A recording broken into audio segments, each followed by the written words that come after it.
मध्य प्रदेश में लोकसभा चुनाव की मतगणना के शुरुआती रुझानों में बीजेपी क्लीन स्वीप करती नजर आ रही है।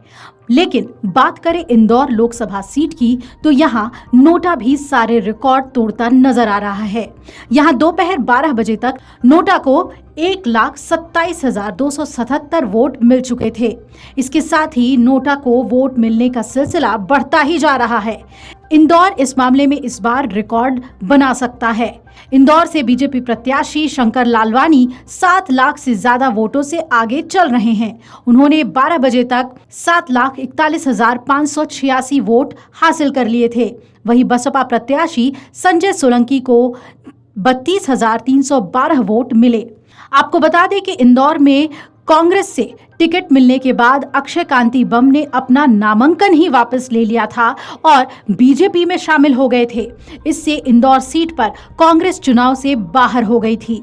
इसके बाद कांग्रेस की तरफ से नोटा को वोट करने की अपील की गई थी।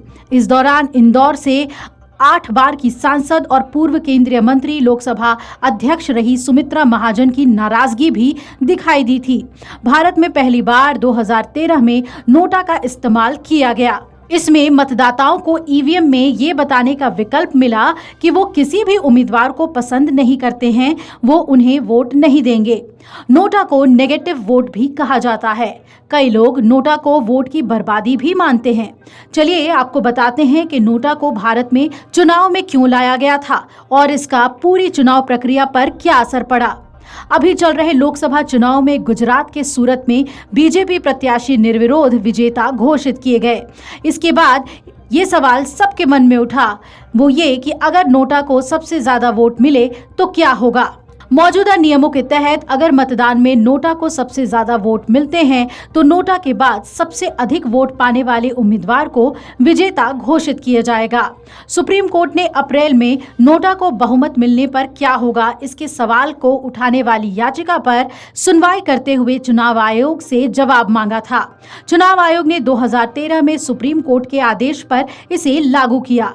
सुप्रीम कोर्ट ने सितंबर 2013 में एक याचिका पर सुनवाई करते हुए चुनाव आयोग को ईवीएम यानी कि इलेक्ट्रॉनिक वोटिंग मशीन पर नोटा का विकल्प देने के लिए कहा। नोटा का बटन ईवीएम का अंतिम विकल्प होता है। नोटा को ईवीएम पर शामिल करने के ये 3 प्रमुख कारण माने जाते हैं। इसमें पहला कारण है कि लोकतांत्रिक देश में जनता के पास अपना प्रतिनिधि चुनने का अधिकार तो है, लेकिन उसके पास राजनीतिक दलों और अन्य उम्मीदवारों को नकारने का कोई विकल्प नहीं है। राजनीतिक दलों को नोटा के माध्यम से मतदाता ये बता सकता है कि अगर वो योग्य उम्मीदवार नहीं देंगे तो जनता उन्हें चुपचाप स्वीकार नहीं करेगी। नोटा के सामने नागरिक को गुप्त मतदान के जरिए बिना किसी दबाव के अपनी बात रखने की आजादी मिलती है। इसलिए नोटा एक अच्छा विकल्प भी माना जाता है।